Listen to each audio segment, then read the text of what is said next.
안녕하세요. 코틀린 프로그래밍 윤재성 강사입니다. 이번 시간에는 함수의 개념에 대해서 살펴보도록 하겠습니다. 자, 코드를 여러분들이 프로그램 하시다 보시면 반복적으로 중복돼서 코드가 많이 나올 수가 있는데요. 그 중복된 코드를 한 군데다 만들어 놓고요. 불러다 사용하는 개념이 바로 함수라고 보시면 되시겠습니다. 자바에서는 클래스의 메서드를 만들어서 사용하지만 코틀린에서는 C 언어처럼 함수라는 개념을 사용을 하고 있습니다. 근데 코틀린에서 함수를 만들어 주시면은요, 나중에 자바 코드로 변환을 할 때 클래스의 메서드로 변환돼서 들어가게 됩니다. 자, 먼저 함수의 문법은요, 앞에fen, 펑션의 앞에 세 글자가 되겠죠? 키워드가 들어가고요. 함수의 이름, 매개 변수, 그리고 반환 타입, 코드들. 이렇게 문법으로 작성하게 됩니다. 자, 먼저 실습을 해보기 전에요. 프로젝트를 먼저 만들어 보도록 하겠습니다. 자, Create New Project 하도록 하겠고요. 코틀린의 JVM입니다. 자, 얘는 자, 베이직 펑션이라고 하도록 하겠습니다. 자, 이렇게 자, Finish 눌러주시고요. src에서 마우스 클릭, U의 코틀린 파일 클릭해 주시고 메인이라고 하도록 하겠습니다. 자, 메인 해주시고요. 자, 일단 이렇게 만들어 주시고요. 자, 먼저 기본 함수입니다. 자, 앞에 fen 붙여주시고 이름 이렇게 작성해 주시면 되시겠고요. 여기 안에 필요한 코드들을 작성해 주시면 됩니다. 그리고 이 함수를 사용하고 싶으실 때 이렇게 해주시면은 이 함수의 코드가 동작을 하게 되는데요. 그거를 함수를 호출한다라고 부릅니다. 즉, 쭉 수행이 되다가 테스트1을 호출하게 되면 코드의 흐름이 일로 이동이 됐고요. 쭉 수행이 되고 끝나면 다시 이쪽으로 돌아와서 코드가 쭉 실행이 됩니다. 이 메인도요, 함수입니다. 이 테스트1은 우리가 만든 거기 때문에 이름은 우리가 자유롭게 부여를 하는 겁니다. 그래서 우리가 직접 호출을 해야지만 얘가 동작을 하는데요. 이 메인이라는 함수는 코틀린 프로그램이 실행이 될 때 얘를 자동으로 호출하겠습니다. 라고 정해져 있는 함수입니다. 그래서 코틀린 프로그램을 실행하게 되면 자동으로 메인을 찾아서 메인을 자동으로 호출하게 되고요. 여기에는 코드들이 동작을 하게 됩니다. 자, 한번 만들어 보도록 할 텐데요. 자, 펑션 테스트1 소괄호 열고 닫고 해주시고요. println 테스트1 호출 이렇게 하도록 하겠습니다. 함수를 정의를 했고요. 여기서 함수로 호출하겠습니다. 테스트1 이렇게 이거를 실행해 볼게요.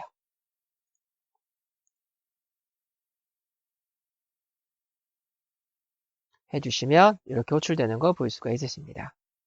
프로그램이 실행이 되면 자동으로 메인이 호출이 되고요. 코드가 쭉 수행이 되다가 함수로 호출한 부분을 만나게 되면 그 함수로 코드의 흐름이 이동을 하고요. 쭉 수행이 되고 끝나면은 다시 일로 돌아와서 쭉 이어서 작업이 진행되게 됩니다. 자, 다음에 매개 변수에 대해서 보도록 하겠습니다. 자, 매개 변수라는 거는요. 함수로 호출할 때 넘겨주는 값이 바로 매개 변수입니다. 그래서 이렇게 지금 매개 변수를 두 개를 정의했는데요. 변수의 이름 자료형, 변수의 이름 자료형 이런 식으로 명시하시면 됩니다.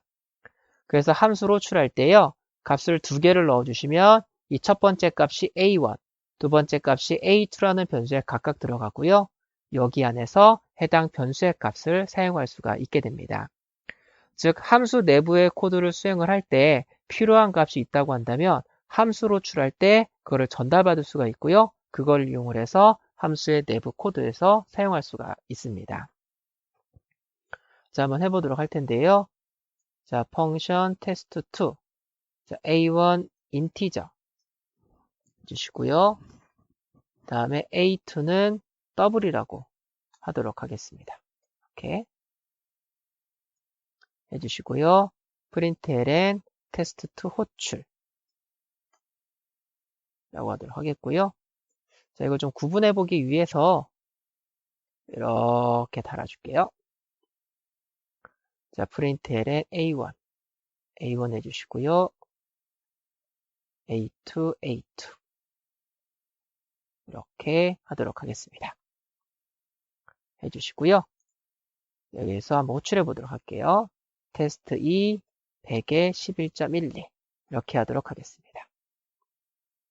해서 실행해 주시면은요. 자, 이렇게 나오는 걸 보일 수가 있으십니다. 자, 여기서 넘겨준 100이 요 A1 변수에 들어가고요. 11.11이 A2에 들어가게 됩니다. 그래서 이렇게 출력이 되는데요. 근데 여기에 보시면 이렇게 나오는 거 보이시죠? 제가 이거를 그대로 복사해서요. 메모장을 띄운 다음에 붙여넣게 보도록 하겠습니다. 그럼 여기 앞에 A1, A2가 지금 없는 거 보이시죠? 그쵸? 자, 이걸 이렇게 해볼게요. 자, K1 100 해주시고요. 더블 11.11 해주신 다음에 K1, K2 이렇게 하도록 하겠습니다. 실행해 주시면은 잘 출력이 되죠. 이렇게. 즉 K1, K2라는 변수를 넣기 때문에 K1 변수에는 값을 끄집어내서 여기다 전달해 주고요. K2 변수에는 값을 끄집어내서 여기다가 세팅을 하게 됩니다. 근데 이거를 보시면 얘는 얘가 붙어 있고 얘는 안 붙어져 있죠. 그쵸?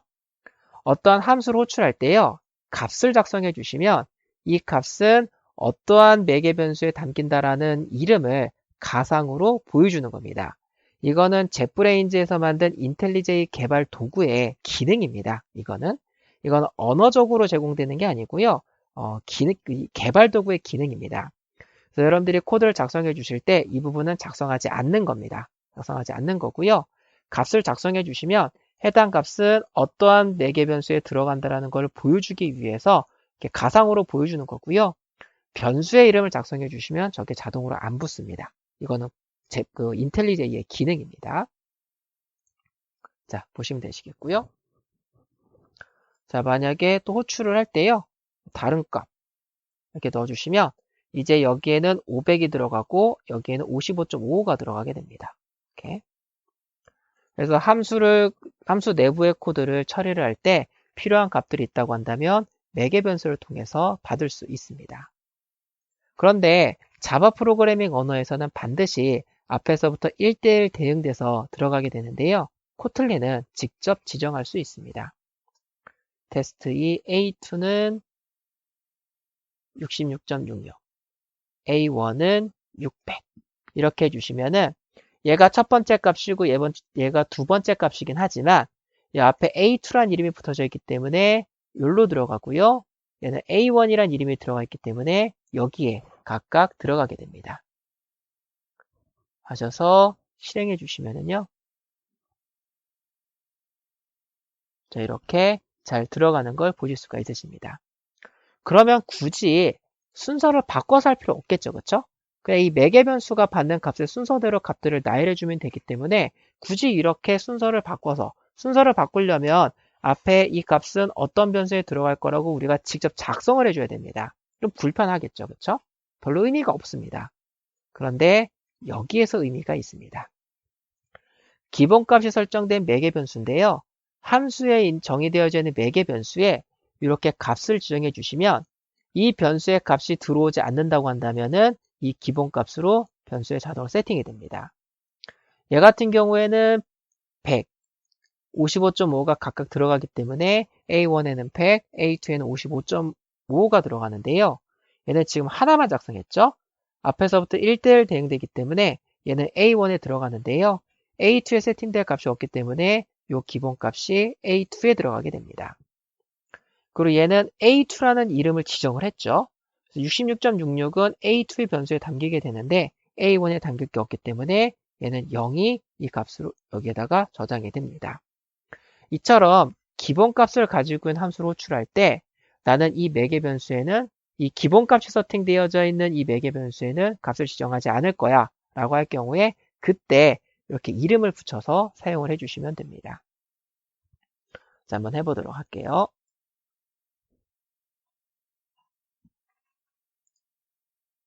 자, 여기다가요. 자, 펑션 테스트 3 A1 인티저는 0이라고 주도록 하겠고요. A2 더블은 0.00이라고 주도록 하겠습니다. 기본값. 그래서 println 테스트 3이 호출되어 테스트 3 호출이라고 하도록 하겠고요. println A1, println A2. 자, 이렇게 해주시고요. 네, 테스트 3으로 추해 보도록 하겠습니다. 자, 처음에는 값을 전부 다 넣어주도록 할게요. 100에 11.12 이렇게 해서 실행해 주시면은 앞에서부터 1등 대열되기 때문에 111.11이 들어갑니다. 자, 만약에 여기다 200만 넣어주시면 A2에 들어갈 값이 없기 때문에 A2에 세팅되어져 있는 기본값인 0.0이 들어갑니다. 실행해 주시면은 이렇게 들어가게 되고요. 테스트 3 A2에다가 33.33 이렇게 넣어주시고 실행해 주시면은 A1에 지정하지 않았기 때문에 A1은 기본값이 0이 들어가고요. 얘는 33.33이 들어갑니다. 만약에 기본값이 세팅되어 있지 않은 함수를 호출할 때 값을 넘겨주시면은 함수를 호출할 때 기본값이 세팅되어져 있지 않은 매개 변수에 값을 지정하지 않으시면 보시는 것과 같이 오류가 발생을 합니다. 그래서 기본값이 설정되어져 있는 매개 변수인 경우에만 생략할 수 있다는 거, 그 부분을 반드시 기억해 주시기 바라겠습니다. 자, 다음에는 반환 타입입니다. 자, 다음에는 반환 타입인데요. 함수에 반환값이 있다고 한다면 리턴문을 통해서 반환하시면 됩니다. 즉 코드가요 쭉 수행이 되다가 여기서 테스트 4로 호출했습니다. 그래서 코드의 흐름이 1로 이동이 되고요. 쭉 수행이 돼서 함수가 끝나는데 리턴문이 만약에 있다고 한다면 여기다 값을 적어주시거나 변수를 작성해주는 어떤 수식을 작성해 주시면 됩니다. 여기에는 값을 가지고 되돌아가게 됩니다. 그래서 이 변수의 값이 담기고 그거를 사용할 수가 있습니다. 이때 함수의 반환 타입은요. 뒤에다가 작성을 하게 됩니다. 그래서 자, 펑션 테스트 4라고 하도록 하겠고요. 자, A1 인티저, A2 인티저 하도록 하겠고요. 반환 타입 인티저 작성하겠습니다. 그래서 바 리절트 인티저 해주시고요. A1 더하기 A2 리턴 리절트라고 하도록 하겠습니다. 이렇게 여기에다가 그냥 수식을 바로 작성해 주셔도 됩니다. 자, 해주시고요. 자, 위로 올라가겠습니다. 자, 발 R1 인티저는요. 자, 테스트 4 100에 200. 발 R2는요. 인티저 테스트 4 1000에 2000 찍어보시면은요. 각각 계산된 값을 같이 변수에 담겨져 있는 거를 확인해 보실 수 있으십니다. 이렇게 자, 되고요. 자, 얘는 여기서 프린트를 해놨게요. 자, 그런데 만약에 함수에 반환값이 없다고 한다면은요. 유니트를 사용을 합니다. 유니트는 자바에서 보이드에 해당합니다. 반환될 값이 없습니다라는 의미를 가지고 있는 리터럴입니다.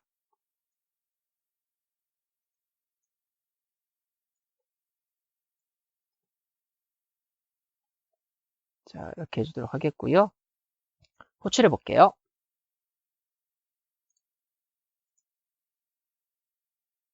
호출해 주시고 실행을 해 주시면 잘 호출되는 거 보일 수가 있으십니다. 그래서 얘는 이제 반환 타입 없을 때는 유니트를 작성을 하는데요. 우리 지금까지 보시면 반환 타입이 없는, 즉 리턴이 없는 함수들을 보시면은 유니트 없죠, 그쵸? 이 유니트는 생략 가능합니다. 그래서 반환 타입이 없는 함수를 작성해 주실 때는요. 유니트라고 명시를 하셔도 되시지만 그냥 생략하시면 됩니다.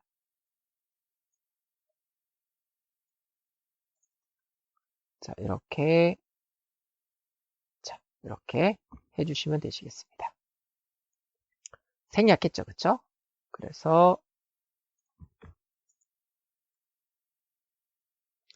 하셔서 실행해 주시면요. 자, 이렇게 호출되는 걸 보실 수가 있으십니다. 자, 다음은 반환 타입 없는 함수는 이렇게 되고요. 다음은 함수의 오버로딩입니다. 자, 매개 변수의 형태를 다르게 해서 같은 이름으로 여러 함수를 정의하는 개념입니다.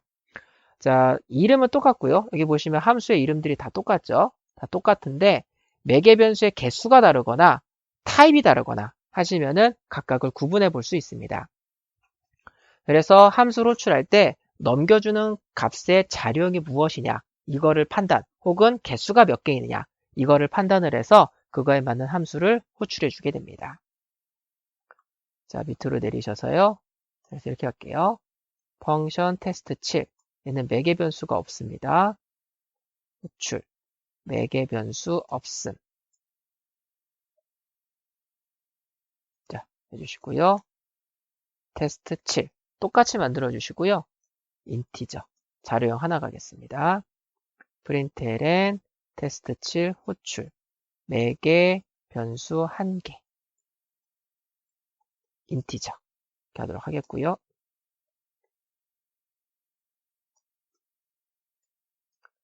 자, 똑같이 테스트 7 얘는 더블 가겠습니다.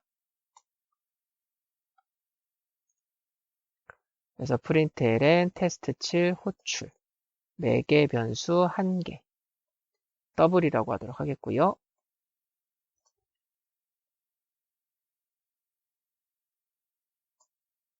똑같이 해주시고 얘는 정수 2개 가겠습니다. 매개 변수 2개 이렇게 띄게요. 해주시고 println 이렇게 자, 똑같은 이름으로 다 만들어져 테스트 7 자, 위로 올라가셔서 한번 호출해 보도록 하겠습니다. 그래서 함수로 호출할 때 넘겨주는 값에 따라서 결정이 됩니다. 자, 매개 변수 없이 했고요. 보시면은 이렇게 호출이 됐고요. 이번에는 정수값 하나를 넘기겠습니다. 이렇게 그래서 실행해 주시면은 자, 정수값 여기 호출되는 거 보일 수가 있으시고요. 얘는 11.11 실수값입니다. 보시면 이렇게 다른 함수가 호출된 거 보이시죠? 100, 200 이렇게 그래서 실행해 주시면은 이렇게 2개짜리 함수가 호출되는 거 보일 수가 있으십니다. 호출할 때 사용한 함수의 이름은 똑같지만 매개 변수 형태가 다르기 때문에 이걸 통해서 구분을 해가지고요. 각각 이렇게 함수를 따로따로 제공할 수가 있습니다. 자, 다음엔 지역 함수입니다. 함수 내에 정의한 함수입니다. 이 함수는요. 함수를 정의한 함수 안에서만 호출이 가능합니다. 한번 해보도록 할게요. 자, 펑션 테스트 8 해주시고요. println 테스트 8 호출 여기다가 펑션 테스트 9라고 하도록 하겠습니다. 테스트 9 호출이라고 하도록 하겠습니다. 여기에서 테스트 9를 호출할게요. 테스트 9를 정의한 테스트 9라는 함수를 정의한 테스트 8 함수 안에서 테스트 9를 호출했습니다. 자, 해서 위로 올라가서요. 테스트 8만 호출하도록 하겠습니다. 자, 이렇게 넣고 실행해 주시면 이렇게 둘 다 잘 호출되는 거 보일 수가 있으십니다. 근데 테스트 8 안에 들어있는 테스트 9를요. 외부에서 호출하려고 하면은 오류가 발생을 합니다. 빨간색으로 떠져 있죠. 그렇죠? 그래서 함수 안에 들어있는 함수는 그 함수를 정의한 함수 안에서만 호출이 가능하다는 점 반드시 기억해 주시기 바라겠습니다. 자, 함수에 대해서 살펴봤습니다. 코틀린은 함수로만 프로그램 작성하는 게 가능합니다. 그래서 객체 같은 경우에는 어떠한 매개체를 관리하는 용도로 사용을 하고요. 그 외에 모든 코드 처리는 함수로 만들어서 사용하는 게 일반적이다 라고 보시면 되시겠습니다. 자, 코틀린의 함수는요. 여기까지 살펴보도록 하겠습니다.